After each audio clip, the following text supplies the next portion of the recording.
A questão envolvendo a utilização dos agrotóxicos. Tudo bem, sabemos que com a modernização da prática da agropecuária, o uso da química tornou-se, não é, uma questão normal. Né? A utilização da química no combate a pragas, não é? No combate, portanto, a determinados elementos biológicos que afetam muito, principalmente a questão da cultura, da lavoura, mas também a aplicação disso envolvendo a prática da pecuária. Mas nós precisamos lembrar que agrotóxicos são produtos químicos e o uso deles precisa ser muito bem gerenciado, até dentro da aplicação, não é, desses produtos químicos. E, como eu já disse, né, são produtos utilizados tanto na lavoura, como também na pecuária e no próprio ambiente doméstico, né, quando a gente usa, aí, por exemplo, os inseticidas. Para se ter ideia, né, como vocês observam aí, o Brasil é um dos 5 maiores consumidores de agrotóxicos do mundo. E lembrando, é química, é veneno. Você percebe aí nas imagens, não é? A forma certa e a forma correta de aplicação. Tá? A forma errada, né, que você também observa, e isso realmente tem consequências graves. Veja, a forma certa para ser aplicado, né, esse tipo de produto químico é o uso, né, dos EPIs, que são os equipamentos de segurança, conforme você vê na primeira imagem. Mas nem sempre esses EPIs eles vão estar disponíveis para quem mexe, para quem trabalha com esse tipo de produto. Olha o segundo quadro. A forma totalmente errada de aplicação dos agrotóxicos. O risco de contaminação ele é muito grande. Detalhe, nós vamos entender que além dessa questão, não é, envolvendo, não é, os problemas pela forma como o uso do agrotóxico é feito, eles causam tanto problema ambiental, numa contaminação, quando usado excessivamente, há uma grande contaminação de solo, a contaminação muitas vezes de águas subterrâneas, pois quando chove, nós sabemos que boa parte dessa água da chuva é absorvida pelo solo, então essa química vai ser arrastada até os lençóis subterrâneos. Também existe a contaminação de mananciais, porque muitas vezes, né, a limpeza, a lavagem, principalmente dos recipientes ou dos equipamentos que é feita com água, não se respeita muitas vezes a proximidade, ou isso é feito diretamente nas águas de um rio, de um córrego e assim por diante. Além da contaminação do meio ambiente, nós temos também a contaminação tanto das pessoas e também dos animais, com consequências graves, com consequências sérias, né? Como você pode ver, ó, vítimas fatais realmente podem levar a pessoa morta, né? Porque ela pode se intoxicar, né? E isso leva uma pessoa à morte. Né? Se envolve mulheres que estejam gestantes, né? Isso pode gerar, pode provocar aborto, pode provocar fetos com má formação, tá? Isso pode afetar o sistema nervoso central, então leva pessoas a muitas vezes a cometer suicídios, tá? A contrair câncer, dermatoses, muitas outras doenças. Então, o uso do agrotóxico, ele é necessário dentro de uma necessidade, como já se entendeu, em função de pragas que vão surgindo, mas a maneira como isso vem sendo utilizado é que é o problema. Veja bem, como nós vimos, o Brasil, né, é um dos em relação ao uso de agrotóxicos, o Brasil está entre os 5 maiores consumidores. Então nós temos um consumo muitas vezes exagerado e feito de forma totalmente errada, certo? Outro problema é quando nós temos aí o plantio em encostas. Isso acontece, é aquela prática, né, itinerante chamada terraceamento. Né? Se vocês lembram, foi feita a abordagem sobre os diferentes sistemas de produção. Então, na primeira imagem, você observa, né, esse terraceamento, aproveitando-se, portanto, encostas, né, em determinadas áreas. Esse tipo de sistema é muito utilizado em países pobres, né, em países subdesenvolvidos, né, onde os agricultores eles não têm muito conhecimento, acesso a conhecimento ou técnicas de preservação de solos. Na primeira imagem você pode observar a área, né, onde o terraceamento foi feito e você vê ali a passagem de um rio. Né, e veja que não existe praticamente mata ciliar. Dá para você observar na coloração da água próxima às margens, né, uma cor meio marrom, o que justifica uma quantidade grande de sedimentos está sendo arrastado para dentro dos rios.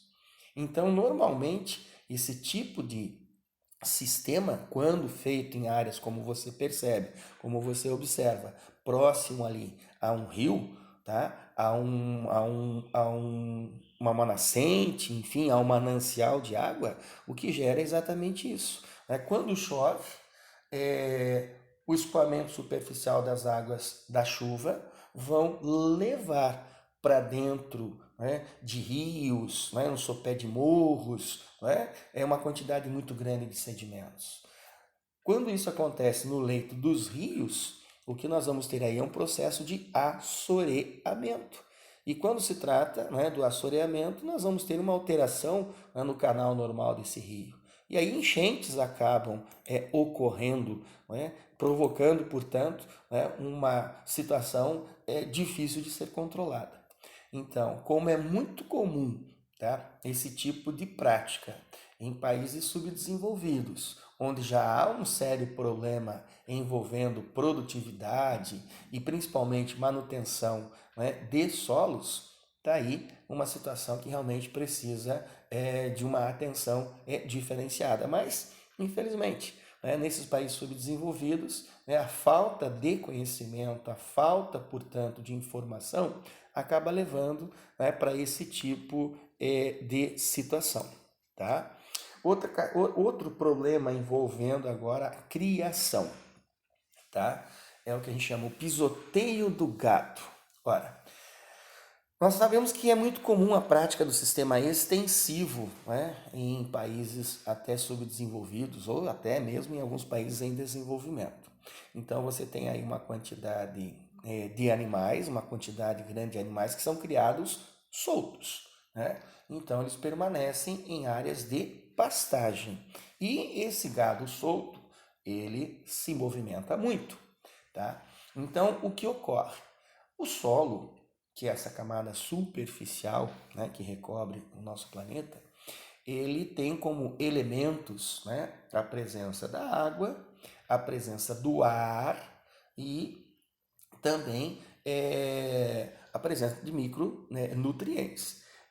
Os solos, eles possuem porosidade, tá? Por onde a água, o ar principalmente, conseguem passar. Essa porosidade é uma característica do solo. Quando nós temos, né, a criação extensiva, né, um volume grande de cabeça de animal, solto, caminhando e pisoteando essa superfície, o que acontece? Reduz essa porosidade. Ao reduzir a porosidade, a densidade do solo vai aumentar. Então começa um processo de compactação. A compactação do solo já vai dificultar que esse solo absorva água. Então, aquela água que deveria ser absorvida pela porosidade do solo, ela não vai ocorrer. E o escoamento ele começa a ser superficial. Quando existe esse escoamento superficial, aí começa um outro sério problema que nós vamos chamar de erosão pluvial. Por quê? Porque a água ela tem uma capacidade muito grande de arrasto. Ela não é absorvida pelo solo, as chuvas quando acontecem, essa água começa a provocar, tá, o que popularmente nós chamamos de enxurradas. As enxurradas são, na realidade, torrentes. E dentro da capacidade de arrasto que a água tem, começam desmoronamentos. A princípio, é um desmoronamento mais superficial. Então ocorre um desmoronamento do solo. Mas começam a abrir pequenas valetas, pequenos sulcos, que nós vamos chamar de ravinas, certo? Mas a partir do momento que começou a formar ravina, é um passo para formar vossorocas. E aí, quando se trata de vossoroca, nós já estamos falando de um processo de desmoronamento que envolve não só o solo, mas também o subsolo. O processo de compactação, além de causar esta ação mais intensa da água da chuva, também vai provocar, né, o desenvolvimento, ou dificulta, na realidade, o desenvolvimento de raízes de uma nova vegetação. Então, esse gado normalmente solto se alimenta do quê? Da pastagem natural. Com o pisoteamento, esta pastagem natural ela deixa de se renovar. Então, nós temos um problema grave, um problema sério. Por quê? Porque o alimento desse animal, que é a chamada pastagem natural, ela também começa a diminuir e já começa a existir, portanto, um comprometimento, tá? Desse sistema, desse tipo de criação. Tá? E a partir do momento que nós temos a compactação de solo, tá? Pelo processo do pisoteamento, pode-se iniciar aí até mesmo um processo de desertificação. Ou seja, nós temos uma sequência de problemas que vão se integrando dentro desse mecanismo, certo?